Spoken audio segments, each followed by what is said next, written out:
Knowledge about Islam کے معزز ناظرین السلام علیکم۔ محترم ناظرین، غزوہ خندق کے فوری بعد اللہ تعالیٰ کی جانب سے آپ صلی اللہ علیہ وسلم کو بنو قریظہ پر حملے کا حکم ملا۔ آپ نے اللہ پاک کی جانب سے حکم ملتے ہی اعلان فرمایا اور حضرت علی رضی اللہ تعالیٰ عنہ کے ہمراہ ہر اول دستہ روانہ فرمایا۔ پیارے دوستو، حضرت علی رضی اللہ تعالیٰ عنہ چونکہ بنو قریظہ کی جانب سے آگے روانہ ہوئے تھے، اس لیے پہلے وہاں پہنچے۔ انہوں نے مہاجرین اور انصار کی ایک دستے کے ساتھ بنو قریظہ کے قلعے کے سامنے دیوار کے نیچے پرچم نصب کیا۔ ایسے میں یہودیوں نے حضور نبی پاک صلی اللہ علیہ وسلم کو برا بلا کہنا شروع کیا۔ اس پر حضرت علی اور دوسرے صحابہ کرام کو غصہ آ گیا۔ نبی اکرم وہاں پہنچے تو حضرت علی نے انہیں یہودیوں کی بدزبانی کے بارے میں بتایا۔ آپ نے ان کی پوری آبادی کو گھیرے میں لینے کا حکم دے دیا۔ یہ محاصرہ 25 دن تک جاری رہا۔ یہودی اس محاصرے سے تنگ آ گئے، آخرکار آپ کے سامنے حاضر ہو گئے۔ حضور نے انہیں باندھنے کا حکم فرمایا اور ان کی مشقیں کس دی گئیں۔ ان کی تعداد 600 یا 750 تھی۔ انہیں ایک طرف جمع کر دیا گیا۔ یہ سب وہ تھے جو لڑنے والے تھے۔ ان کے بعد یہودی عورتوں اور بچوں کو حویلیوں سے نکال کر ایک طرف جمع کیا گیا۔ کہتے ہیں ان بچوں اور عورتوں کی تعداد 1000 تھی۔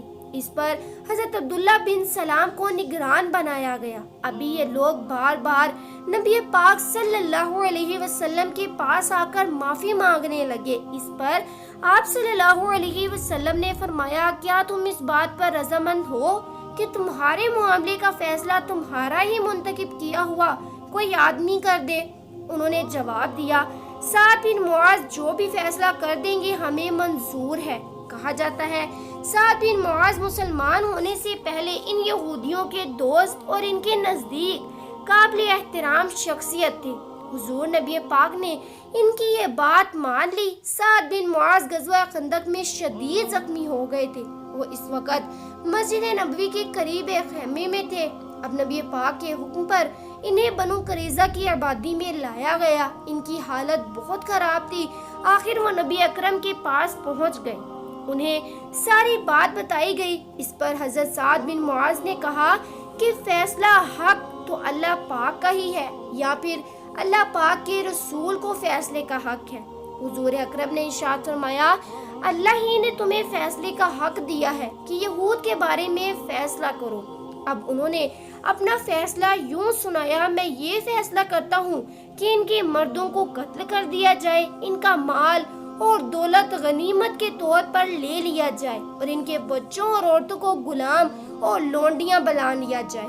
دوستو، قربان جائیے حضرت معاذ بن سعد کی ذات پر کہ انہوں نے یہودیوں سے اپنی سابقہ دوستی کی پرواہ نہ کرتے ہوئے ایسا فیصلہ فرمایا، اور کہتے ہیں کہ انہوں نے اتنا سخت فیصلہ اس لیے سنایا تھا کہ ان یہودیوں کا ظلم و ستم اور ان کا فتنہ انگیزی حد سے بڑھتا جا رہا تھا۔ اگر انہیں یوں ہی زندہ چھوڑ دیا جاتا تو یقینی طور پر یہ لوگ مسلمانوں کے خلاف سازشیں کرتے رہتے۔ ان کا مزاج بچھو اور سانپ کی مانند ہو چکا تھا جو کبھی ڈسنے سے باز نہیں آ سکتا تھا، اس لیے ان کا سر کچلنا ضروری تھا۔ ان کا فیصلہ سن کر نبی اکرم نے ارشاد فرمایا، تم نے اللہ کے فیصلے کے مطابق فیصلہ سنایا ہے۔ اس فیصلے کی شان بہت اونچی ہے۔ آج صبح سحر کے وقت فرشتے نے آ کر مجھے اس فیصلے کی اطلاع دے دی تھی۔ اس کے بعد نبی کریم نے حکم دیا کہ بنو قریظہ کی حویلیوں میں جو کچھ مال اور ہتھیار وغیرہ ہیں سب ایک جگہ جمع کر دیے جائیں۔ چنانچہ سب کچھ نکال کر ایک جگہ ڈھیر کر دیا گیا۔ کہتے ہیں سارے سامان میں 1500 تلواریں، 300 زریں تھیں اور 2000 نیزے تھے۔ اس کے علاوہ بے شمار دولت تھی، مویشی بھی بے تحاشا تھے۔ سب چیزوں کے 5 حصے کیے گئے۔ ان میں سے 4 حصے سب مہاجرین میں تقسیم کیے گئے۔ روایات بتاتی ہیں کہ وہاں سے شراب کے بہت سے مٹکے بھی ملے۔ انہیں توڑ کر ان کو بہا دیا گیا۔ اس کے بعد یہودی قیدیوں کو قتل کر دیا گیا۔ قتل ہونے والوں میں ان کا سردار حی بن اخطب بھی شامل تھا۔ بچوں اور عورتوں کو غلام اور لونڈی بنا لیا گیا۔ دوستو، کہا جاتا ہے کہ اس واقعے کے بعد حضرت سعد بن معاذ کا غزوہ خندق میں لگنے والے زخموں کے باعث شہید ہو گئے۔ ان کے جنازے میں فرشتوں نے بھی شرکت کی۔ انہیں دفن کیا گیا تو قبر میں سے خوشبو آنے لگی۔ سبحان اللہ۔ پیارے دوستو، نبی پاک کی شان کریمی کا ملاحظہ فرمائیے کہ قیدی عورتوں کے بارے میں نبی پاک نے کیا ارشاد فرمایا۔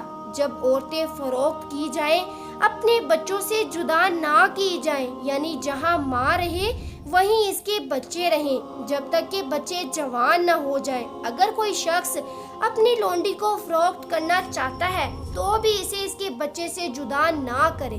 دوستو، روایت میں آتا ہے کہ غزوہ بنو قریظہ کے بعد آپ نے بنو حذیل سے ان کی ناپاک حرکت کا انتقام لینے کا ارادہ فرمایا۔ بنو حذیل نے رجی کے مقام پر حضور نبی پاک کے صحابہ کرام کو شہید کیا تھا۔ یہ لوگ خود آپ کی خدمت میں حاضر ہوئے تھے اور درخواست کی تھی کہ ان کے علاقے میں اسلام کی تعلیم کے لیے کچھ حضرات کو بھیج دیا جائے۔ چنانچہ نبی پاک نے اپنے 10 صحابہ کرام کو ان کے ساتھ روانہ فرمایا۔ ان لوگوں نے انہیں دھوکے سے شہید کر دیا۔ آپ کو ان صحابہ کرام کی مظلومانہ شہادت کا بے حد رنج تھا، چنانچہ ان لوگوں کو سزا دینے کا فیصلہ فرمایا اور صحابہ کرام کو تیاری کا حکم فرمایا۔ پھر لشکر کو لے کر روانہ ہوئے۔ بظاہر تو شام کی طرف کوچ کیا تھا، مگر اصل مقصد بنو حذیل کے خلاف کارروائی تھی۔ منزل کو اس لیے خفیہ رکھا گیا تاکہ دشمن کو جاسوسوں کے ذریعے علم نہ ہو جائے اور مسلمان ان ظالموں پر بے خبری میں جا پڑے۔ روایت کے مطابق مدینہ منورہ میں حضور نبی پاک صلی اللہ علیہ وسلم نے اپنے قائم مقام حضرت عبداللہ بن ام مکتوم کو مقرر فرمایا۔ اس غزوے میں آپ کے ساتھ کافی تعداد میں صحابہ موجود تھے۔ ان میں سے 20 گھوڑوں پر سوار تھے۔ پہلے حضور اکرم اس مقام پر پہنچے جہاں صحابہ کرام کو شہید کیا گیا تھا۔ آپ نے وہاں ان کے لیے مغفرت اور رحمت کی دعا کی۔ ادھر کسی طرح بنو حذیل کو پتہ چل گیا کہ مسلمان ان پر حملہ کرنے کے لیے آ رہے ہیں۔ وہ دوڑ کے ڈر کے مارے پہاڑوں میں جا چھپے۔ جب حضور نبی پاک کو ان کے فرار کا پتہ چلا تو صحابہ کرام کو مختلف سمتوں میں روانہ فرمایا، لیکن ان کا کوئی آدمی نہ مل سکا۔ دوستو، آپ کو بتاتے چلتے ہیں کہ آخر حضور واپس روانہ ہوئے۔ اس غزوے کو غزوہ بنی لہیہ بھی کہا جاتا ہے۔ روایت میں آتا ہے کہ یہ راستے میں حضور ابوا کے مقام سے گزرے۔ یہاں نبی پاک کی والدہ محترمہ کو دفن کیا گیا تھا۔ آپ نے ادھر ادھر نظریں دوڑائیں تو اپنی والدہ کی قبر نظر آ گئی۔ آپ نے وضو کیا اور 2 رکعت نماز ادا کی۔ پھر نبی پاک روئے۔ آپ کو روتے دیکھ کر صحابہ کرام بھی رو پڑے۔ حضور نبی کریم مدینہ منورہ پہنچے۔ ابھی چند راتیں ہی گزری تھی کہ خبر ملی اینا ابن حسین نے کچھ سواریوں کے ساتھ مل کر حضور کی چراگاہ پر چھاپا مارا ہے۔ اس چراگاہ میں حضور کے 20 اونٹ بھی تھے۔ اونٹوں کی حفاظت کے لیے حضرت ابو ذر غفاری کے بیٹے تھے اور حضرت ابو ذر غفاری کی بیوی تھی۔ وہاں ان پر حملہ آوروں نے ابو ذر کے بیٹے کو قتل کر دیا تھا۔ اس واقعے کا پہلے حضرت سلمہ ابن اکو کو پتہ چلا۔ وہ اپنی کمان اٹھائے صبح چارگاہ کی طرف جا رہے تھے کہ ان کے ساتھ ان کا غلام بھی تھا۔ وہ ان کا گھوڑا لے کر آیا اور لگام سے پکڑ کر اسے چلا رہا تھا۔ راستے میں ان کی ملاقات حضرت عبد الرحمن بن عوف کے غلام سے ہوئی۔ اس نے حضرت سلمہ کو بتایا کہ عین بن حسن نے حضرت کچھ سواریوں کے ساتھ نبی کریم کی چراگاہ پر چھاپا مارا ہے اور وہ حضور کی اونٹنیوں کو اٹھا کر لے گئے ہیں۔ چراگاہ کے محافظ کو انہوں نے قتل کر دیا ہے اور ایک خاتون کو اٹھا کر لے گئے ہیں۔ یہ سنتے ہی حضرت سلمہ نے اپنے غلام سے کہا کہ اس گھوڑے پر بیٹھ کر روانہ ہو جاؤ اور نبی اکرم کو خبر کر دو کہ غلام اسی وقت روانہ ہو گیا ہے۔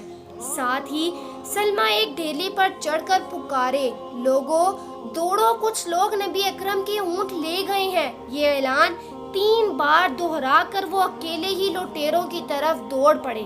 حضرت سلمہ چیتے کی تیزی سے دوڑے یہاں تک کہ وہ حملہ آوروں تک پہنچ گئے۔ جو ہی انہوں نے حملہ آوروں دیکھا کہ ان پر تیر اندازی شروع کر دی۔